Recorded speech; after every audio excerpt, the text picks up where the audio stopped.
Chemists at Rice University in Houston, Texas, are developing methods for spinning carbon nanotubes into long fibers that could be used as transmission lines for the electrical grid. Making carbon nanotubes into fibers was a dream of the late Rice professor Richard Smalley, who shared the 1996 Nobel Prize in Chemistry for his discovery of the spherical carbon molecules called buckyballs. Individual nanotubes have remarkable properties. They're lightweight, they're strong, and they can be electrically conductive. But assembling them into large structures that retain these properties has been difficult.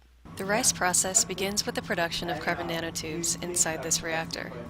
In this footage, the reactor is down for repairs, but when in operation, it produces about a gram every hour of high-quality carbon nanotubes. Inside the pipe, where temperatures reach 1,000 degrees Celsius, carbon monoxide alights on droplets of iron catalyst and decomposes.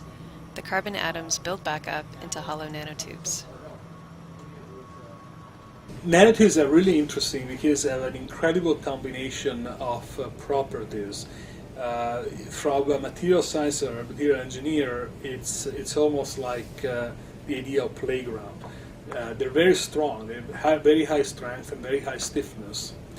And also some of the nanotubes, the ones that have a structure called armchair, are very good conductors of electricity, better than copper and silver.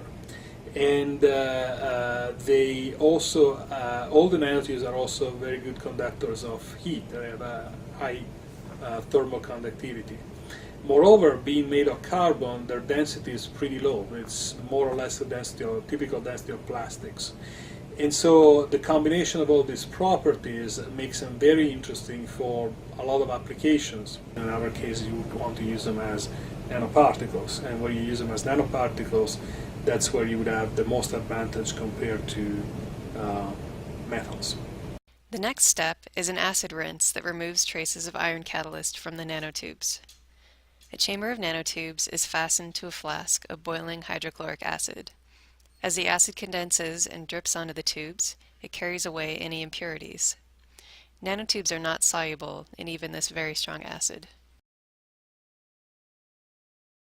The pure nanotubes are mixed with a superacid, called chlorosulfonic acid, and loaded into a mixing chamber whose motion encourages the nanotubes to line up with one another. The better the alignment of the nanotubes in a fiber, the better the properties of the fiber will be. Well-aligned nanotubes will create a very strong, electrically conductive fiber. The nanotube solution is pushed through the tip of a needle into a jar of ether that dissolves the acid, leaving behind a pure nanotube fiber. This process can be used to make fibers hundreds of meters long. The tensile strength of the nanotube fiber can then be measured by placing it in a stress tester. The vises pull on the fiber from either end until it breaks. The nanotube fibers can currently withstand about 350 megapascals of pressure before failing. That's slightly less than a human hair, but still considered fairly strong for its diameter. And why would you want to make these microscopic articles is because as an engineer, engineers have to work with microscopic building blocks. For example, when engineers work with polymers, which polymers are a good parallel for nanotubes,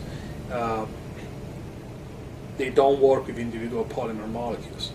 Like a plastic bag is billions and billions of polyethylene molecules put together in a sheet, or a Kevlar fiber in a bulletproof vest is billions and billions of molecules of called a polymer called PPTA that are assembled together in a very well aligned fashion, and then they are woven into a fiber.